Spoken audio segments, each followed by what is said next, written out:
He turned away when he saw the positive test. But 5 years later, on a yacht under the blazing sun, he saw the boy, and knew everything had changed. Liam Weston was the kind of man who lived by rules carved out of steel. Every moment of his life was scheduled, every decision calculated, every emotion locked behind the armor of logic and discipline. He was the CEO of Weston Dynamics, a multinational empire that had grown from a small tech firm into a corporate titan under his leadership. People feared him, admired him, envied him, but no one really knew him.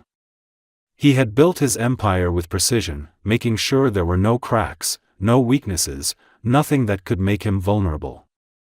At least, that was true until Emma Brown walked into his world.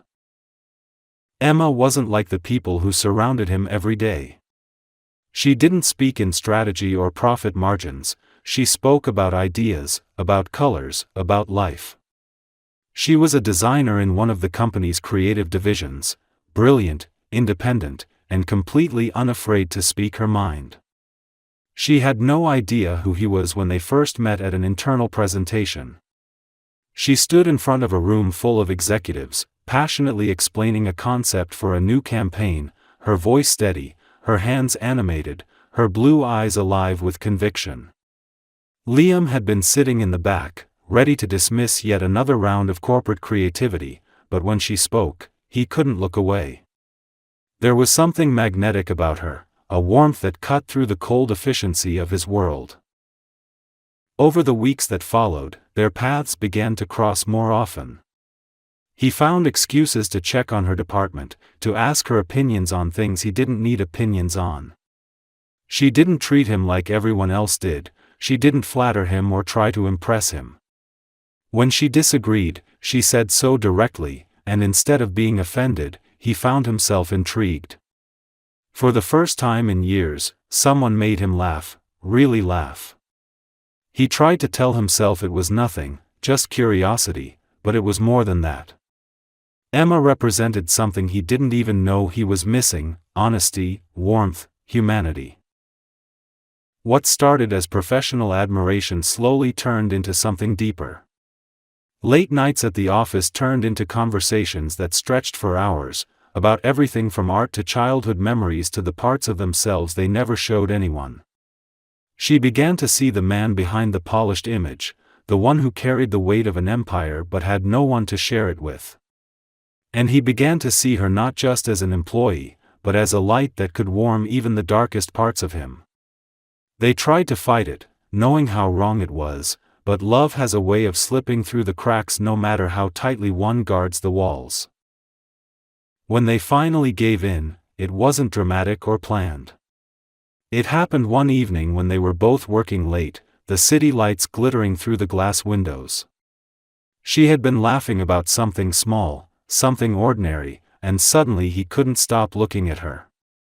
He reached out, brushed a strand of hair from her face, and for a moment, everything, the company, the consequences, the fear, fell away.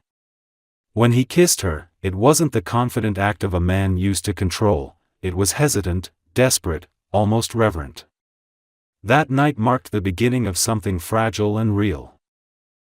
For months, they lived in their own secret world. They spent weekends out of the city, cooking together in small rented houses by the lake, pretending that they were ordinary people. Emma brought out a version of Liam no one else knew existed, the man who could smile without calculating, who could love without restraint.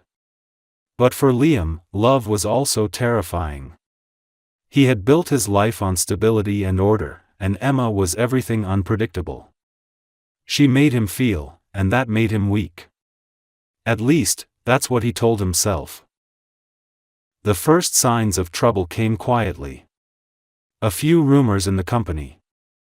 A few questions from his board about where his focus had gone. And then, one night, Emma showed up at his apartment looking pale and nervous. He opened the door, half smiling, half worried, but when he saw the small white stick trembling in her hand, his blood ran cold. 2 pink lines. For a moment, neither of them spoke. She looked at him with wide, tearful eyes, her voice shaking as she said, "I'm pregnant." Liam felt the world tilt. The air seemed to thicken. He should have felt something, joy, surprise, anything, but what he felt was fear. Fear of losing control, fear of chaos, fear of everything he had worked for falling apart. His mind filled with headlines, scandal, board meetings, shareholders asking questions. His heart pounded, but not for the right reasons. Emma reached for him, her eyes searching his face for reassurance, for love, for anything, but what she saw instead was panic. He turned away from her, unable to look. "Liam," she whispered, her voice breaking, "say something." But all he could manage was a whisper that came out like a knife. "You're going to ruin everything." She flinched as if he'd struck her, tears filling her eyes. "Ruin what? Your perfect image? Your reputation? This isn't just about you, Liam. This is our child." He didn't answer. He couldn't. The words stuck in his throat, choking him with shame he refused to feel. When she realized he wasn't going to say what she needed to hear, something inside her shattered. She straightened, wiping her tears, her voice steady but trembling at the edges. "I thought I knew who you were. I thought you were brave enough to love something real." He still didn't turn around. He heard the sound of the door opening, then closing, and then silence. For a long time, he just stood there, staring at nothing, his reflection ghostly in the window. The city stretched out before him, glittering and cold, but all he could see was her face, the pain in her eyes, and the truth he couldn't admit: he was terrified not of losing control, but of losing her. That night, Liam Weston poured himself a drink, then another, and another, trying to drown out the echo of her voice. The next morning, when he woke up, she was gone, not just from his apartment, but from his life. She didn't call, didn't write, didn't leave a trace. He told himself it was for the best, that she'd move on, that he'd done the right thing. But in the quiet hours of the night, when he sat alone in his glass-walled office overlooking the city, the memory of her laugh haunted him. Months turned into years, and he told himself he was fine. He worked harder, earned more, built higher walls. But sometimes, in the middle of a meeting, he'd catch himself wondering what might have been. What their child might have looked like. What kind of father he could have been if he'd been brave instead of proud. And though he would never say it aloud, in the silence of his own mind, he knew the truth: he had gained everything the world could offer, but lost the only thing that ever truly mattered. He didn't know it yet, but fate had not finished with him. Somewhere, far away, the woman he had pushed aside was raising a little boy who had his dark hair, his piercing blue eyes, and the same stubborn streak that once made her fall in love with him. And in 5 years' time, the storm he had tried to escape would return to him, not to destroy him, but to show him what real love truly costs, and what it can still save. 5 years can erase a lot of things: addresses, phone numbers, faces, but it cannot erase regret. For Emma, time became both her enemy and her teacher. The first months after leaving Liam had been the hardest of her life. She had nothing but a suitcase, a handful of savings, and a child growing inside her. She moved to a small coastal town far from the city's noise and from the man whose silence had broken her heart. She found a job at a small design studio, doing freelance work at night while her belly grew rounder and heavier. When loneliness threatened to crush her, she reminded herself that she wasn't alone. Inside her was a life she had created, a piece of love that still belonged to her no matter what he had said. The day Noah was born was both terrifying and miraculous. The hospital room smelled of antiseptic and rain, and as the storm howled outside, she held onto the bed rail, her breath shallow, sweat dripping down her forehead. It was a long labor, painful and exhausting, but when she heard that first cry, everything stopped.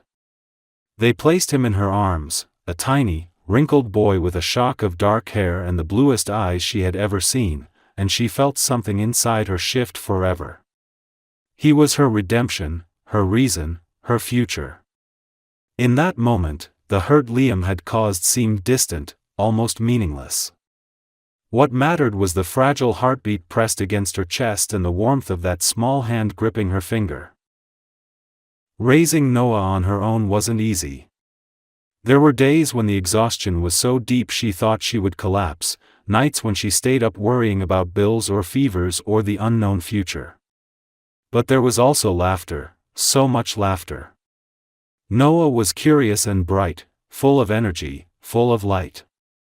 He loved the ocean, loved to run barefoot through the sand and chase the waves as if he could catch them. Sometimes Emma would sit on the beach watching him, her hair whipped by the wind, and she would think about how much he looked like his father, the same determined jaw, the same blue eyes that could see right through her. But unlike Liam's, Noah's gaze held no coldness, no calculation. His eyes were full of wonder.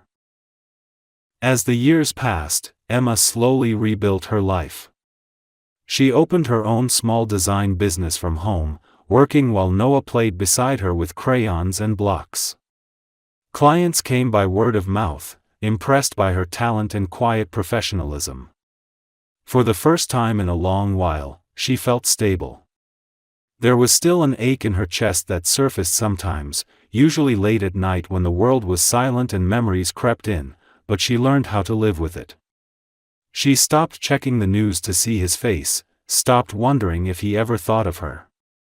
She told herself that he had moved on, that men like Liam Weston didn't look back. But fate has a way of folding paths back together when we least expect it. It began on a morning that was supposed to be ordinary. Emma's best friend, Laura, had invited her and Noah on a week-long yacht trip through the Mediterranean. "You need a break," Laura had said, handing her the tickets. "You've worked yourself to death for 5 years. Let the ocean clear your head." At first Emma refused, but Noah's excitement changed her mind. He had never seen the open sea. She packed their bags, bought him a little blue raincoat and a pair of sailor shoes, and told herself this trip would be nothing more than a memory for him, a happy one. The yacht was beautiful, gleaming under the sun like something out of a dream. For the first 2 days, Emma allowed herself to relax. Noah made friends with the crew, running around the deck and laughing, his curls catching the light. At night, he fell asleep to the sound of waves while Emma sat on the deck, wrapped in a blanket, staring at the horizon. The sea had always comforted her. It was vast and unpredictable, but it was also forgiving. It could take everything from you and still make you whole again. On the morning of the 3rd day, the weather changed. The sun disappeared behind clouds, and the air grew heavy with the smell of rain. Emma and Noah went ashore when the yacht stopped at a marina on the French coast. They walked along the boardwalk, holding hands, laughing as the first drops began to fall. She bought him an ice cream cone and watched as he tried to eat it before the rain melted it away. It was such a simple, beautiful moment that she didn't notice the man on the yacht across the dock watching her. Liam Weston had not planned to be there. He was supposed to be in meetings in Monaco, but a last-minute change in schedule had brought him to that harbor. He stood on the deck of his own yacht, the world's noise humming in the background, feeling as empty as ever. For years, he had told himself he had made the right choice, that his company's success, his spotless image, his carefully crafted life had all been worth the sacrifice. But lately, that conviction had begun to crumble. He woke up at night from dreams he couldn't explain, always the same, blue eyes looking at him through tears, a voice whispering his name, and a sense of something missing that he couldn't fix. When his eyes found her on the dock that morning, time stopped. She was standing under the gray sky, laughing as she tried to shield a small boy from the rain. Her hair was longer now, her body more graceful, her movements softer. But it was her eyes that hit him like a blow, those same blue eyes he had tried to forget. His breath caught in his throat, his fingers tightening on the railing. And then he saw the boy. The child turned toward him, his dark curls damp from the drizzle, his cheeks flushed from laughter. The resemblance was instant, undeniable, merciless. Liam felt the world tilt beneath his feet. He knew that face. He had seen it every morning in the mirror. The boy had his hair, his eyes, even his small, crooked smile. In that single instant, 5 years of denial shattered. The glass cage of his control splintered, and for the first time in years, he felt something real: shock, guilt, fear, awe, all at once. Emma didn't see him right away. She was kneeling, fixing Noah's coat, when the boy suddenly looked past her and waved. "Mom," he said, "that man's looking at us." She turned, following his gaze, and when her eyes met Liam's, her heart stopped. For a second, she couldn't breathe. The rain blurred everything, but not enough to hide him. He was standing there, tall, composed, the same but not the same. His hair was darker now, his face sharper, and yet the sight of him brought back every memory she had fought to bury. She froze. He didn't move either. The world around them seemed to vanish, leaving only the sound of rain on the docks and the steady pounding of her heart. 5 years of pain, anger, and silence collapsed into that one impossible moment. Then, without a word, she took Noah's hand and turned away. But as she walked, her legs trembled, her breath shaking. She could feel his gaze on her back, burning like a truth she couldn't escape. Liam watched her go, unable to move, unable to speak.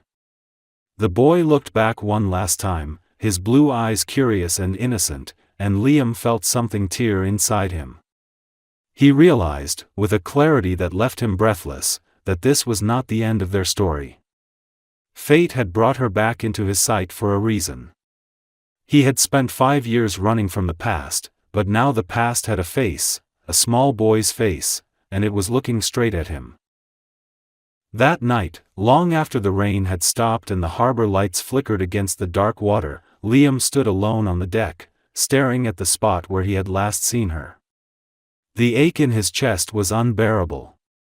He didn't know what he would say if he saw her again, or if she would even listen, but he knew one thing with absolute certainty: he could no longer pretend he wasn't the man who had walked away from the best thing that ever happened to him. And tomorrow, he would find her. No matter what it took. Liam didn't sleep that night. The sound of the waves outside his cabin felt louder than usual, crashing against the sides of the yacht like his own thoughts. He poured himself a drink, but it only burned his throat and did nothing to silence the storm inside him. For the first time in years, he wasn't thinking about business, profits, or mergers. He was thinking about her, the way Emma's face had looked in the rain, the shock and pain that had flickered in her eyes when she saw him, and the little boy whose blue gaze had pierced straight through every wall he had built around himself. There was no doubt in his mind anymore. That child was his. No explanation, no DNA test, no denial could erase what he had seen. By dawn, he was pacing the deck, restless and uncertain. He had faced down competitors, journalists, and hostile boardrooms without hesitation, but now he felt like a man stripped of armor. What could he even say to her? "I'm sorry." Those words felt pitiful and empty compared to the years she had spent alone. He remembered how she'd looked the night she told him about the pregnancy, terrified, hopeful, desperate for him to stand beside her. And he had turned away. He had chosen fear over love, pride over honesty. He had convinced himself it was the right decision, that she'd be fine, that he was protecting his life from scandal. But now, standing under the same gray sky where he had seen her again, all his rationalizations crumbled into dust. He hadn't protected anything. He had simply destroyed the one thing that ever mattered. He asked around the marina, discreetly, pretending it was business curiosity, but every question he asked led him closer to her. A crew member from another yacht mentioned a woman traveling with a small boy and a friend. Someone else said they were staying at a nearby boutique hotel overlooking the harbor. He hesitated before going there. What if she refused to see him? What if she slammed the door in his face? He almost convinced himself to leave, to let her live her life, to spare her the pain of reopening old wounds. But then he thought of the boy, of Noah, and realized that whatever she felt for him, he had a son who didn't even know he existed. He couldn't walk away from that. Not again. When he finally found the hotel, it was mid-morning. The lobby was small and sunlit, filled with the smell of coffee and sea air. He spotted her instantly through the glass doors of the adjoining cafe. She was sitting by the window, her hair pulled into a loose bun, her eyes focused on the small boy across from her, who was holding a cup of hot chocolate with both hands, giggling as the whipped cream stuck to his nose. The sight made Liam's chest ache. She looked peaceful, radiant even, and he realized how long it had been since he had seen her smile. For a moment, he just stood there, unable to move, afraid that if he took a step, the moment would shatter. Then, as if sensing him, Emma looked up. Her smile faded, her body tensed, and her eyes met his with a mixture of disbelief and fury. He took a breath, pushed the door open, and walked toward her. The noise of the cafe seemed to fade as he approached. She didn't speak. Her hand instinctively moved to Noah's shoulder, protective, steady. Liam stopped a few feet away, unsure of what to do with his hands, his voice, his guilt. "Emma," he said softly, the name tasting both foreign and familiar. She didn't answer. Her lips pressed into a thin line. He tried again. "Please. I just want to talk." "There's nothing to talk about," she replied, her tone cold but quiet, so as not to alarm the child. "You've already said everything you needed to say 5 years ago." Liam flinched at the words. "I know," he said quickly. "I know I don't deserve even a minute of your time. But I need to explain. I need to see him." Her jaw tightened. "You don't get to ask for that. You don't get to just show up and demand something after vanishing for years. You made your choice, Liam. You turned your back on us before he was even born." Noah, sensing the tension, looked up at his mother and then at Liam, his small brow furrowing. "Mommy, who is that man?" he asked in his small, curious voice. The question hit Liam like a physical blow. He wanted to say something, anything, but his throat closed. Emma's eyes softened for a second as she looked at her son, but when she turned back to Liam, they were ice again. "Just someone I used to know," she said, her voice trembling slightly. Then she stood, took Noah's hand, and turned away. Liam wanted to stop her, to grab her hand, to beg for a second chance, but he knew he didn't have the right. He watched her walk away again, just as he had all those years ago, but this time, he couldn't let it end like that. He followed her outside, keeping a careful distance so as not to scare her. The rain had started again, light but persistent, beating on the gray cobblestones of the street. When she finally stopped, turning sharply to face him, he saw anger and pain in her eyes, but also exhaustion.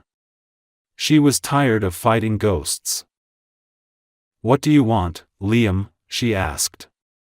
"Closure? Forgiveness? You think you can just appear and make things right?" "No," he said quietly. "I don't expect forgiveness. I just want to make things different now. I didn't come here to take him away from you. I came because I need to take responsibility for what I did." Emma shook her head, tears welling in her eyes despite her efforts to hide them. "You can't rewrite the past. You can't erase the nights I cried myself to sleep or the years I raised him alone. I know, he said again, his voice breaking. But I can be here now. For both of you. If you let me. For a long time, she said nothing. The rain dripped from the edge of her coat, the street around them silent except for the distant murmur of the sea. He didn't move, didn't dare. Finally, she sighed, her voice softer but full of caution. I don't know if I can believe you, Liam.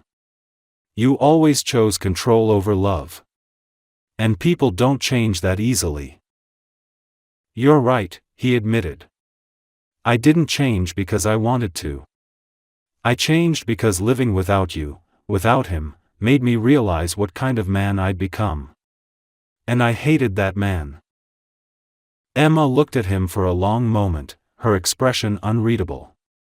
Then, without another word, she turned away and walked toward the hotel. But this time, she didn't tell him not to follow. That small silence, that absence of rejection, was enough to ignite a flicker of hope inside him. For the first time since he had lost her, Liam Weston allowed himself to believe that redemption might not be impossible. He watched her disappear through the glass doors, her hand still holding Noah's, and promised himself silently that he would not fail them again. That night, back on his yacht, he sat by the window, staring out at the rain-soaked horizon. He could still see her face every time he closed his eyes, the defiance, the pain, the strength. And he thought of the boy's eyes, so full of innocence, and realized that this time, he couldn't afford to run. If he had to prove to her every single day that he was no longer the man who had walked away, he would. Because for the first time in his life, he wasn't fighting for success or control. He was fighting for love, and for the chance to be the father his son deserved. The next morning, Emma woke before dawn, her mind tangled with memories she wished she could silence. She hadn't truly slept. Every time she closed her eyes, she saw Liam's face, his eyes wide and unguarded for the first time in years, his voice trembling when he said he wanted to make things right. She hated how those words had pierced her, how some small part of her still wanted to believe him. For years she had imagined what she would say if she ever saw him again, angry speeches, cruel truths, the satisfaction of watching him feel what she had felt. But when he had stood in front of her, soaked from the rain, looking lost and broken, the anger she expected didn't come the way she thought it would.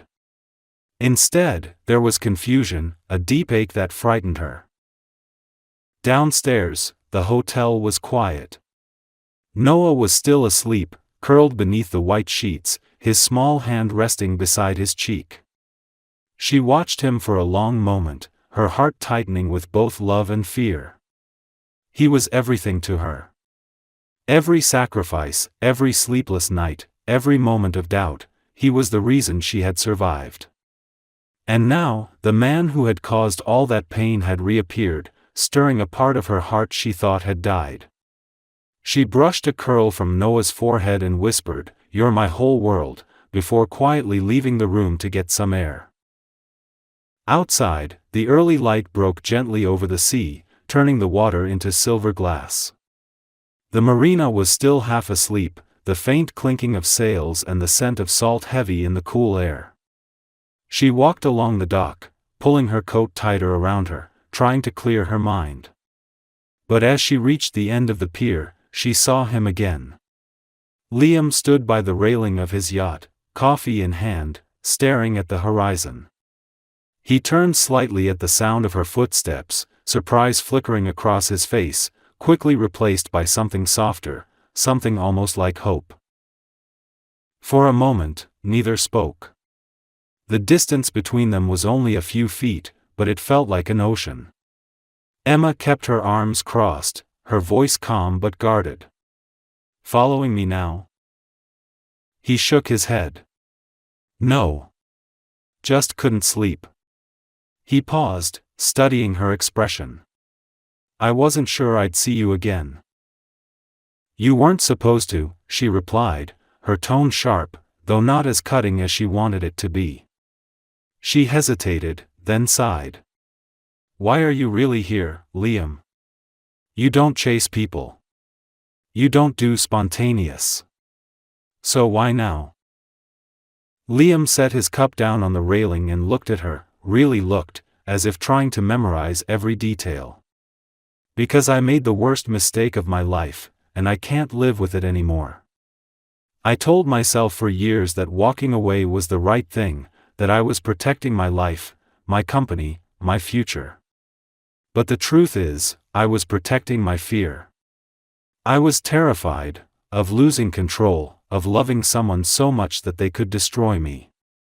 And in the process, I destroyed you. Emma blinked, the confession catching her off guard. The man she once knew never admitted weakness, never confessed regret. Hearing him speak so honestly made something twist painfully inside her. Do you think words are enough to fix what happened? She asked quietly. Do you think one apology can erase 5 years of absence? No, he said simply. I don't expect it to. I just need to start somewhere. I need to do something other than regret. He ran a hand through his hair, his voice low but steady. I see him, Emma. I see my son. And I know I don't deserve to even say those words, but it's the truth. When I looked at him yesterday, I saw everything I threw away. I can't walk away again. I won't. Emma turned her gaze toward the sea, her eyes stinging. You don't get to just appear and call him your son. You weren't there for his first words, his first steps, his fevers, the nights he cried until morning. You don't know what it's like to hold him and wonder how you'll feed him the next day.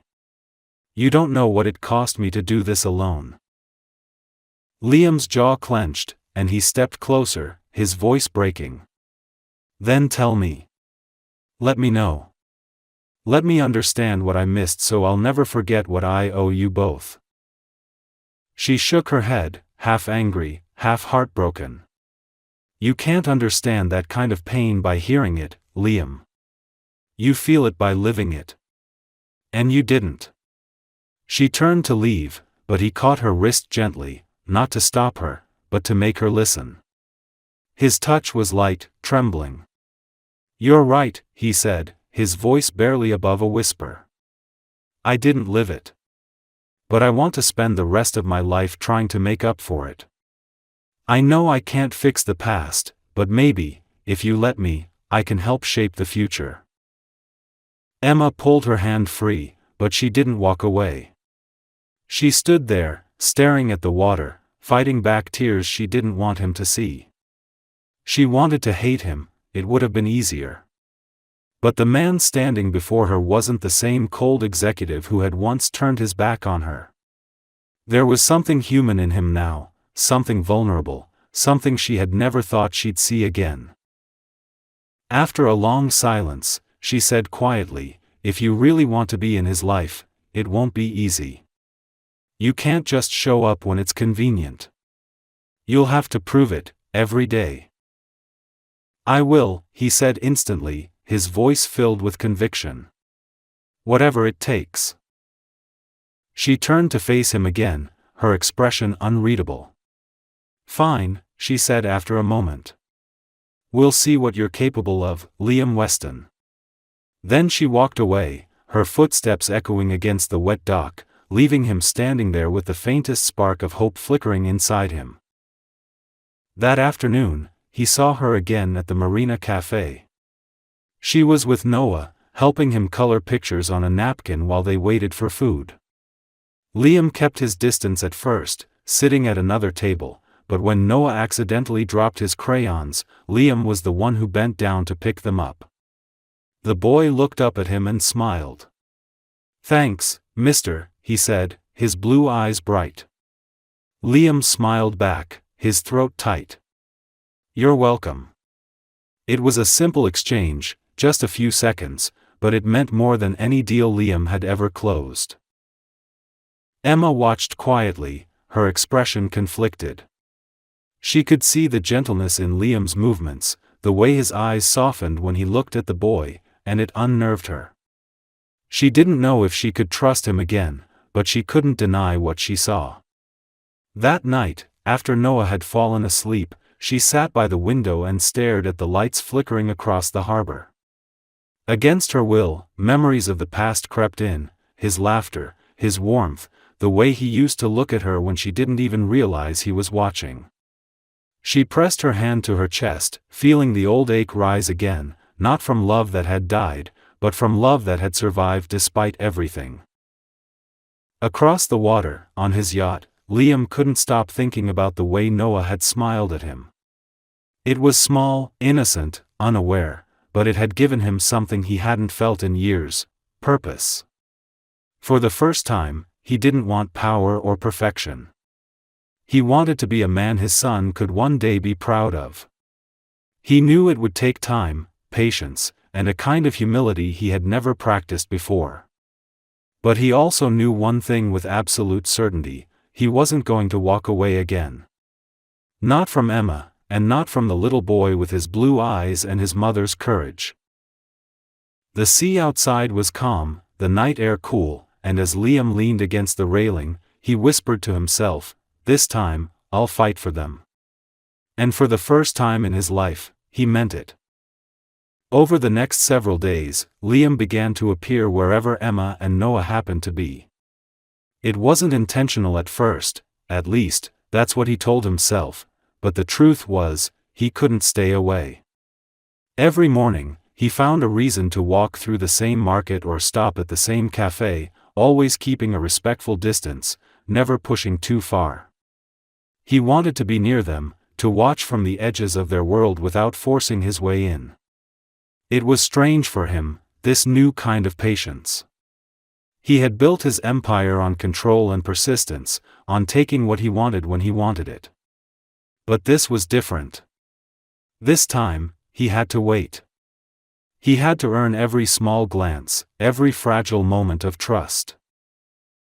Emma noticed, of course. She always did.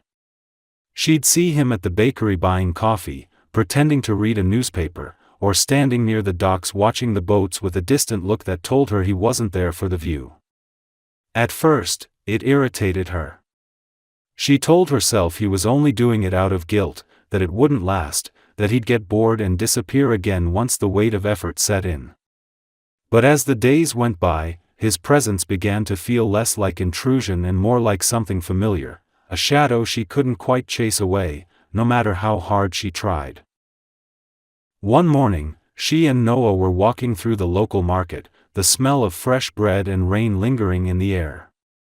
Noah ran ahead, laughing as he darted between stalls, his curls bouncing. Emma's heart swelled with affection, but when she turned to call him back, she saw that Liam had already stepped forward, stopping the boy just before he could trip over a basket of oranges. He bent down, steadying him with a gentle hand on his shoulder. "Careful there, champ," he said softly. Noah grinned up at him. "Thanks. I was running fast." Liam chuckled, his voice warm. "Yeah, I could tell. But fast runners still have to watch where they're going." Emma approached, her heart thudding, unsure whether to be angry or grateful. "You didn't have to," she began, but he interrupted her quietly. "I know. But I wanted to." There was no arrogance in his tone, none of the pride she remembered. Only sincerity. For a long moment, they stood there, watching Noah examine a small toy he had found at one of the stalls. Then Emma said, "He likes you. He doesn't even know who you are." Liam's eyes softened as he looked at the boy. "Maybe that's why," he said. "He sees me without the past." That night, after putting Noah to bed, Emma sat alone on the small balcony of her hotel room, staring at the ocean. She tried to convince herself that she was being foolish, that letting Liam near her son would only end in heartbreak. But deep down, she knew that what she was feeling wasn't foolish, it was dangerous. Because for all her anger, there was still something in her that wanted to believe in him. She had spent 5 years building walls around her heart, and now, with just a few quiet gestures, he was finding ways through the cracks. Liam, meanwhile, had made a decision. He wasn't leaving the harbor. His company could survive without him for a while, his board could handle the meetings, and his world could keep spinning without his constant control. For once, he didn't care about being the man everyone else needed him to be. The only thing that mattered was the woman he had broken and the child who didn't know his name. Every evening, he found himself watching them from afar, memorizing the rhythm of their life, the way Emma tucked a strand of hair behind her ear when she was deep in thought, the way Noah laughed so hard his whole body shook. He wanted to be a part of it, but not as an intruder. He wanted to earn his way in. One afternoon, as the clouds gathered over the sea, he found Emma sitting at a small outdoor cafe, sketching designs in her notebook while Noah colored beside her.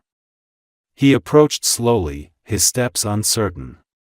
"Do you mind if I sit?" he asked. She hesitated, then nodded reluctantly. For a while, they sat in silence, the sound of the waves and the soft scratching of pencils filling the space between them. Then Liam said quietly, "He's amazing." Emma glanced at him, her expression unreadable. "He is," she said.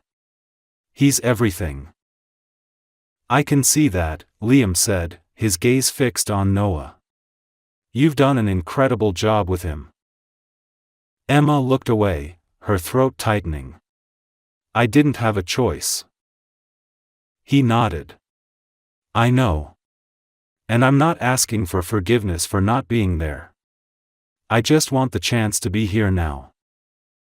Her hand stilled on the page. "You think it's that simple?" "No," he said softly. "But it's a start." The sky darkened, and rain began to fall, gentle at first, then heavier. People rushed for cover, but Emma didn't move. She sat there, watching the rain, her expression distant. Liam took off his jacket and held it above her, shielding her and Noah from the downpour. She looked up at him, startled, their faces suddenly close, the air between them thick with the weight of everything unspoken. "Why are you doing this?" she asked, her voice trembling. "Because I should have done it a long time ago," he replied. Something inside her broke then, not completely, not enough to forgive, but enough to let her heart feel again. She saw the truth in his eyes, the kind of truth that can't be faked.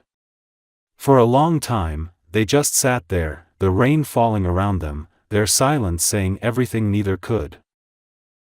Over the next week, things began to shift in quiet, almost invisible ways. Liam started spending more time with Noah, reading to him, teaching him to tie knots on the dock, showing him how to skip stones across the water. The boy took to him easily, as if sensing that this man was someone who belonged in his small, simple world. Emma watched cautiously, her heart torn between fear and hope.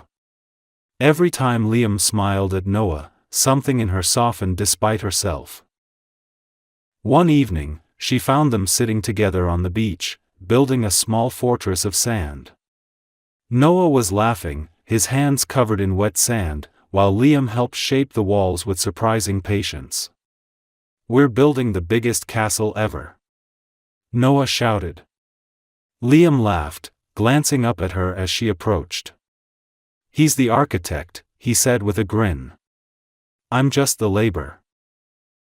Emma knelt beside them, her hands brushing against the wet sand. "Looks like you're doing fine," she said quietly. Liam's smile faded a little as he looked at her. "It's easy when you have something worth building for." Her breath caught at the weight of his words, but she said nothing. They stayed there until the sky turned orange with the setting sun, the waves whispering against the shore. For the first time in years, Emma didn't feel like she was waiting for something to end. She felt like something was beginning. That night, as she lay in bed listening to Noah's soft breathing, she realized she was no longer haunted by anger. The pain was still there, yes, but it had changed shape. It was quieter now, tempered by something fragile and unfamiliar: hope. She didn't know if Liam would stay, or if this peace would last, but she wanted to believe that maybe, just maybe, people could change. Across the harbor, on his yacht, Liam stood by the window, watching the lights from the town shimmer on the water. He thought about Emma's cautious smile, about Noah's laughter, about the warmth that had begun to return to his heart. For the first time in years, he wasn't thinking about the past or the future, he was simply grateful for the present. And though he knew there was still a long way to go, he whispered to himself with quiet conviction, "I'm not running anymore." The days that followed carried a strange stillness, like the calm before a storm that neither of them wanted to acknowledge. Emma had grown used to seeing Liam now, though she told herself she was only allowing it for Noah's sake. He had become a quiet constant in their small world, appearing with a kind of patience that both unnerved and softened her. Every morning, he would bring Noah breakfast from the bakery down the street, always remembering exactly what the boy liked: chocolate croissants and orange juice. He would wait outside the cafe where Emma worked, sometimes helping her carry supplies or running errands for her small business without being asked. She tried to tell him to stop, to keep his distance, but she could never quite find the right words. It wasn't because she had forgiven him, but because every time she saw the way Noah's eyes lit up when Liam arrived, she couldn't bring herself to take that happiness away from her son. For Liam, these small moments became his salvation. The life he had once lived felt foreign now: board meetings, luxury dinners, endless negotiations. He still took calls and handled work from his yacht, but it no longer consumed him. What mattered now was something far simpler and infinitely harder to earn. Every smile from Noah, every cautious glance from Emma, felt like progress. He had never known that love could be built through silence, through presence, through simply being there when it mattered. He found himself learning things he had never understood before: how to listen instead of speak, how to wait instead of command, how to let someone else lead without losing himself. One afternoon, Emma invited him to join them for lunch. It wasn't a grand gesture, and she didn't look at him when she asked, but Liam understood what it meant. They sat together on the patio of a small restaurant overlooking the sea, Noah between them, chattering about everything and nothing. The boy told stories about the crabs he had found near the rocks and the sandcastle that had collapsed because of a giant wave that was totally unfair. Liam listened with genuine fascination, laughing softly when Noah exaggerated. Every once in a while, his eyes would drift to Emma, who was quietly watching her son, and he would catch himself wondering how he had ever let this go. After lunch, they walked along the pier. The wind had picked up, tossing Emma's hair across her face. Without thinking, Liam reached out to brush it away, but stopped midway, his hand hovering for a second before he let it fall back to his side. She noticed, and something inside her twisted. It wasn't that she didn't want him to touch her, it was that she didn't know if she could handle it. The memories of the past were still too sharp, and she was afraid of letting him close enough to cut her again. That evening, when they parted, she surprised herself by saying, "Thank you for today." It was a small thing, but Liam felt it like a shock. He wanted to tell her how much it meant, but he only nodded, afraid that too many words might break the fragile truce forming between them. That night, however, Emma couldn't sleep. She lay in bed, staring at the ceiling, the sound of waves drifting through the open window. She thought about Liam, the way he laughed with Noah, the quiet sincerity in his eyes, the way he seemed genuinely changed. She had always imagined that if he ever came back, she would never trust him again. But now, she wasn't so sure. There was a vulnerability in him that hadn't existed before, a humility that made her chest ache. Yet with that ache came fear. People didn't change overnight, and love had cost her too much once already. Across the harbor, Liam sat on the deck of his yacht, looking out at the moonlit sea. He had been thinking about Emma all evening, about how she had thanked him, about the way she had smiled, softly, almost reluctantly, as though she was afraid of what it might mean. He wanted to hold her, to tell her that he would never leave again, but he knew that words were cheap.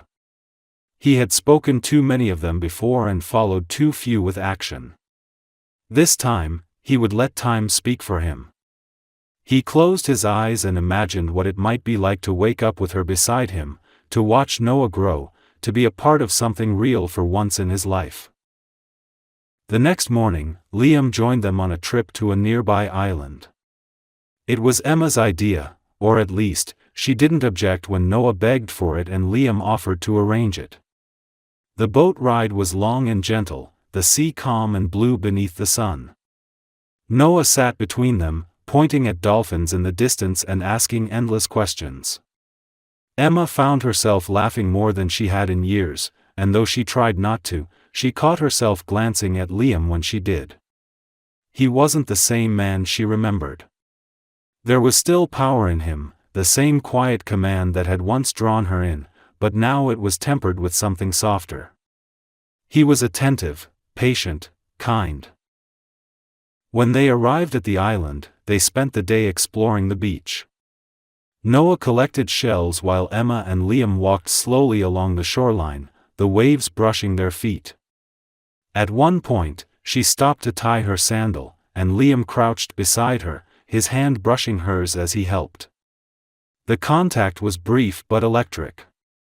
She looked up at him, and for a heartbeat, the world seemed to hold its breath.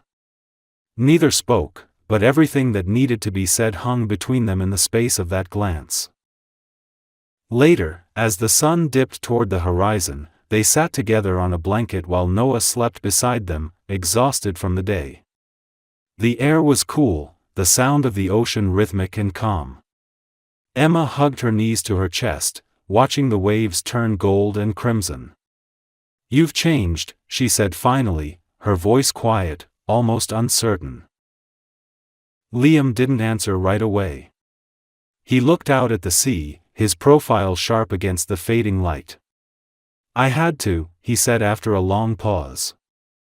"Losing you was the only thing that ever made me realize what I really was, a man too afraid to love, too proud to admit he was wrong. I spent years building walls around myself, and all they did was keep out everything that mattered." Emma's eyes glistened in the dim light. "And now?" He turned to her, his gaze steady but gentle. "Now I'm trying to tear them down, one by one." The wind carried their silence for a while. Emma wanted to believe him. Every part of her wanted to. But belief was a dangerous thing. It had betrayed her once before. Still, sitting there beside him, watching the way he looked at their son, the way he spoke without arrogance or expectation, she felt something she hadn't felt in a long time: peace. When they returned to the mainland, the stars were already out. Noah slept in Liam's arms as they walked back to the hotel. Emma unlocked the door to her room, then turned to face him. For a moment, they simply stood there, the hallway bathed in the soft glow of the lights. "Good night," she said, her voice barely above a whisper.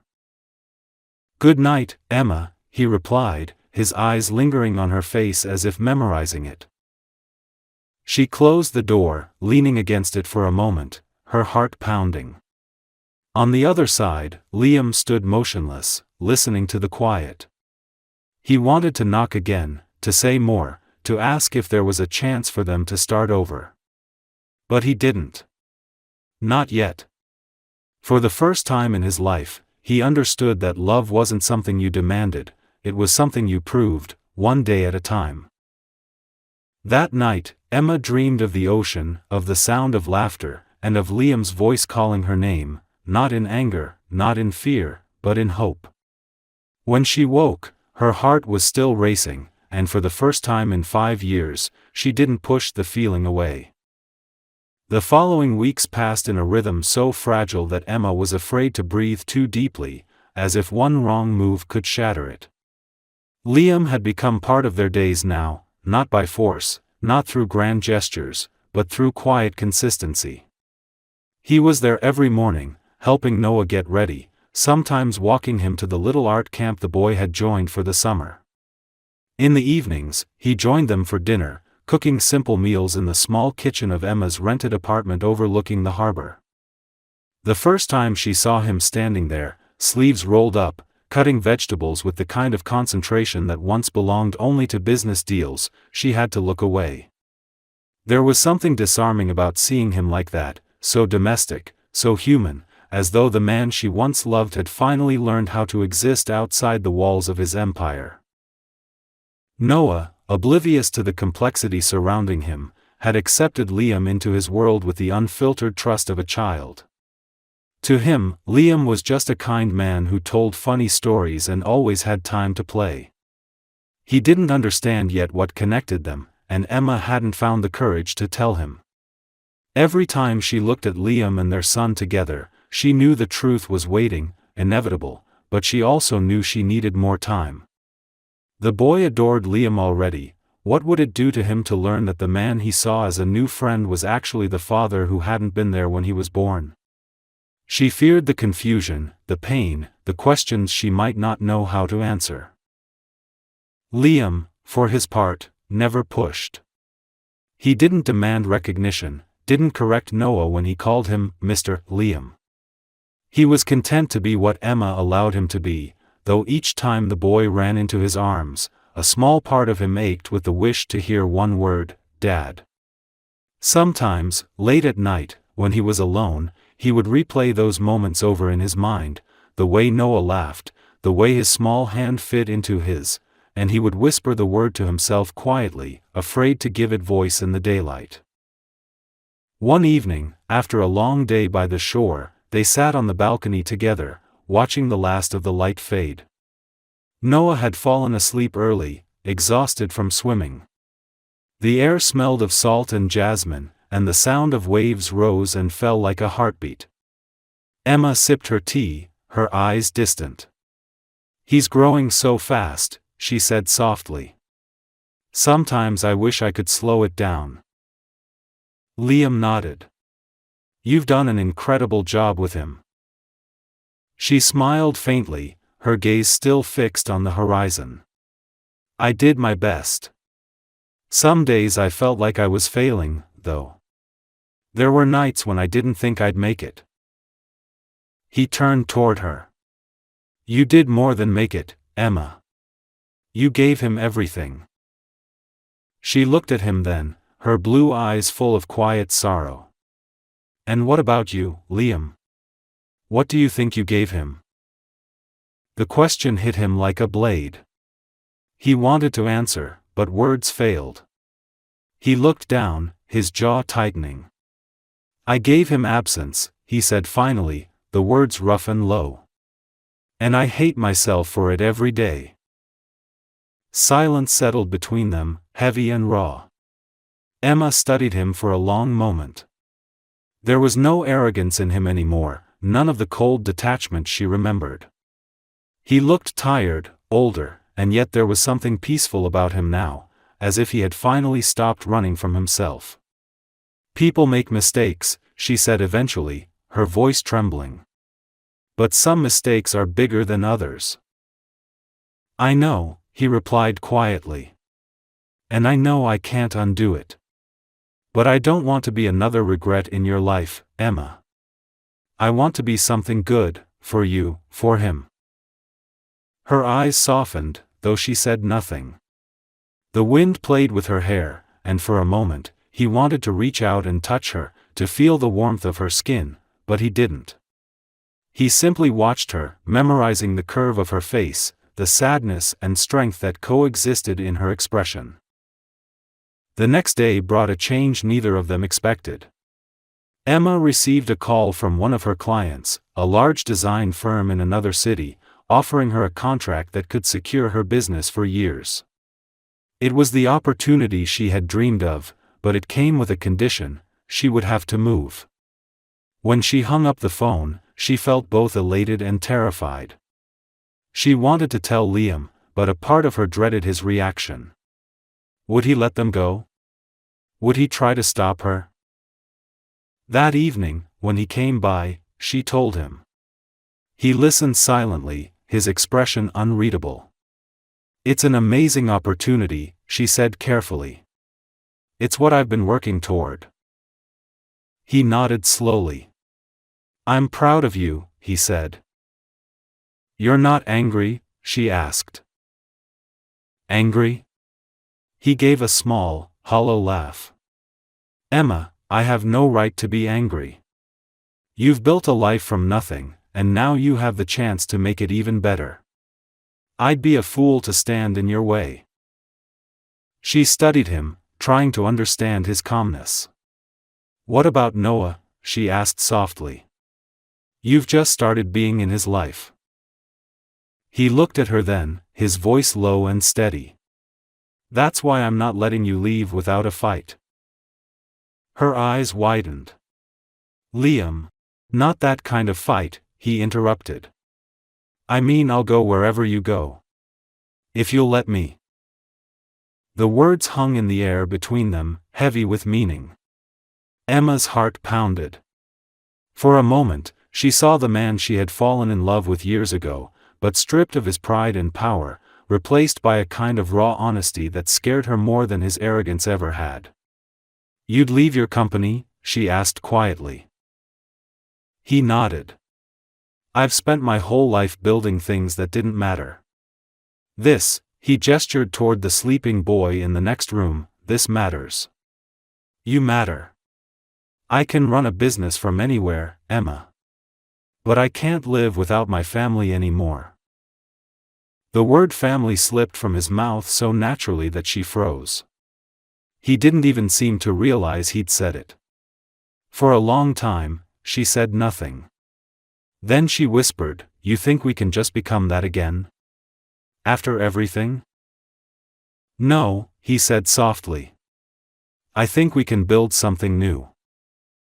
The conversation ended there, but the echo of his words followed her long after he left. That night, Emma sat by Noah's bed, watching him sleep. His small chest rose and fell in the quiet rhythm of dreams, his hand curled around his stuffed toy. She thought about Liam's offer, about the life she had built, about the years she had spent convincing herself that love was a weakness she couldn't afford. But as she looked at her son's peaceful face, she realized something she hadn't dared admit before: she was tired of being afraid. Across the water, Liam stood on the deck of his yacht, the stars reflecting in the dark waves below. He could still see the light from her window, faint and warm against the night. He wanted to believe that she was thinking of him, even if just for a moment. He knew the road ahead wouldn't be easy. There would be more walls to break down, more wounds to heal. But for the first time in his life, he wasn't thinking about what he had to lose. He was thinking about what he could finally gain, a life not defined by success, but by love. He whispered her name into the wind, a silent promise carried across the water. And though he didn't know what tomorrow would bring, he knew one thing with absolute certainty: he wasn't going to let the chance slip away again. This time, he would fight, not for control, not for redemption, but for the two souls who had already forgiven him without even realizing it. The morning of their departure arrived under a sky streaked with soft pink and gold, the kind of dawn that seemed to hold its breath before the world stirred awake. Emma stood by the window of her apartment, watching the sunlight stretch across the sea. Boxes lined the walls, each one filled with the fragments of a life she had built from nothing. The contract was signed, the tickets were booked, and the future she had worked so hard for was finally within reach. Yet as she looked out over the harbor, her chest tightened with something she couldn't name. It wasn't fear, exactly, and it wasn't regret. It was the weight of uncertainty, the quiet ache that comes from knowing you're leaving something behind that might never come again. Noah was still asleep in his room, clutching his toy airplane, unaware that today would change everything. When Liam arrived, he looked different somehow, less polished, less like the man who used to stride through life with unshakable confidence. He was wearing a simple white shirt, his dark hair still damp from the shower, his blue eyes unreadable. He stepped inside quietly, his gaze sweeping over the half-empty apartment before landing on her. For a long moment, neither spoke.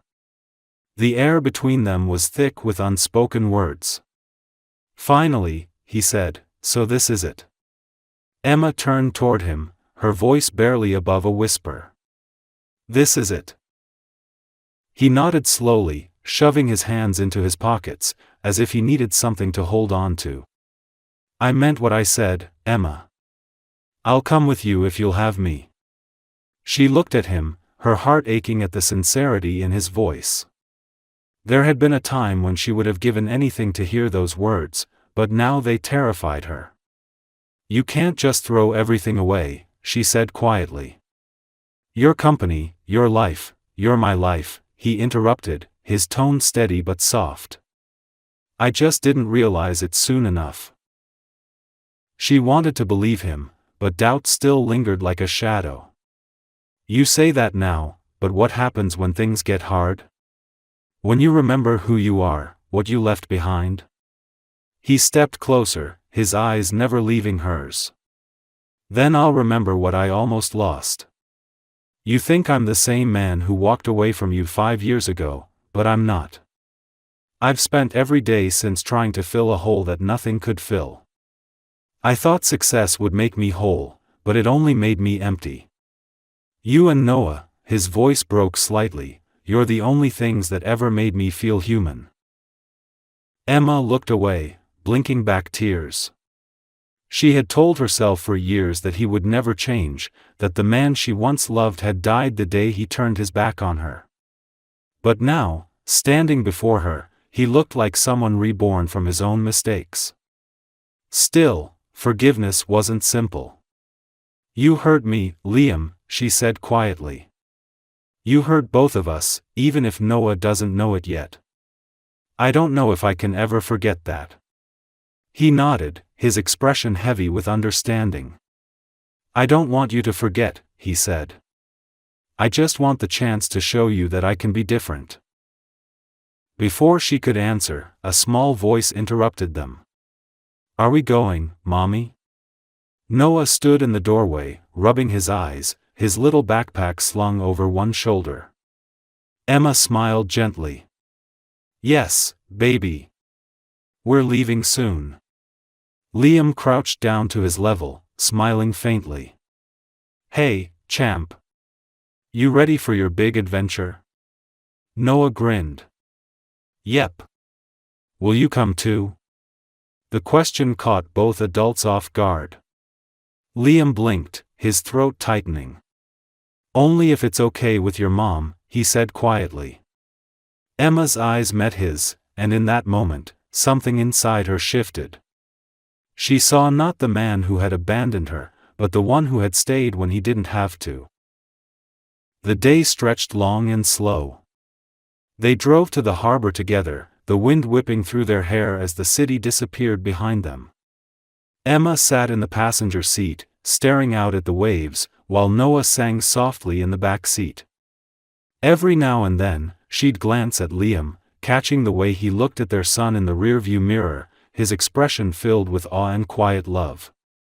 It was still strange, seeing him this way, unguarded, vulnerable, almost gentle. She had spent years imagining what it would be like if he ever came back, but this was something she hadn't expected, not a man demanding forgiveness, but one willing to earn it inch by inch. When they reached the marina, the boat that would take them to their new home was waiting. The sky had clouded over, a low rumble of thunder echoing in the distance. As they loaded the last of their bags, Emma felt the first drops of rain on her skin. She looked up, watching as the storm began to roll in. It felt fitting somehow, that the moment they were about to leave the past behind, the sky itself seemed to demand a reckoning. Liam turned to her then, his hair damp from the rain, his eyes burning with something that felt like desperation. "Emma," he said, his voice low, if I let you go now, I don't think I'll ever forgive myself." She froze, her heart pounding. "And if I let you come with me," she whispered, "I don't know if I'll survive it." They stood there in the rain, the world around them blurred into a haze of gray and silver. Then, without thinking, Liam reached for her hand. It was a simple touch, tentative but firm, and she didn't pull away. For the first time in years, she let herself feel everything she had buried, the anger, the longing, the love that had refused to die no matter how much she tried to kill it. Tears mixed with rain as she whispered, "You don't get to break me again." "I won't," he said. "Not ever." Something in his tone made her believe him. She closed her eyes, letting the storm wash over them, cleansing, raw, real. When she opened them again, he was still there, still holding her hand, still looking at her like she was the only thing in the world that mattered. She exhaled shakily. "Then don't let go." They boarded the boat together, Noah clutching both their hands. As the vessel pulled away from the dock, the city grew smaller behind them, the rain easing into a soft drizzle. Emma stood at the railing, watching the horizon, the air heavy with salt and promise. Liam stood beside her, their shoulders almost touching. Neither spoke for a long time, but the silence wasn't empty, it was full of understanding, of everything that didn't need words anymore. Noah tugged on Liam's sleeve. "Can I call you Dad now?" he asked innocently. Liam's breath caught, his eyes widening as he looked down at the boy. Emma turned too, her heart twisting. For a moment, Liam couldn't speak. Then he knelt, pulling Noah gently into his arms. "Yeah," he said, his voice breaking. "Yeah, you can." The boy grinned, wrapping his arms around Liam's neck. Emma watched them, tears filling her eyes. The pain of the past didn't vanish, but it no longer defined them. It had become something else, something that had forged them into who they were now. As the boat carried them toward a new city, a new life, Emma felt a quiet peace settle in her chest. She looked at Liam, and he looked back, and for the first time since that terrible day 5 years ago, she saw not the man who had turned away, but the one who had finally come home. The sun broke through the clouds then, scattering light across the water, and in that moment, she knew they had found what they had both been searching for all along, not perfection, not redemption, but the courage to begin again.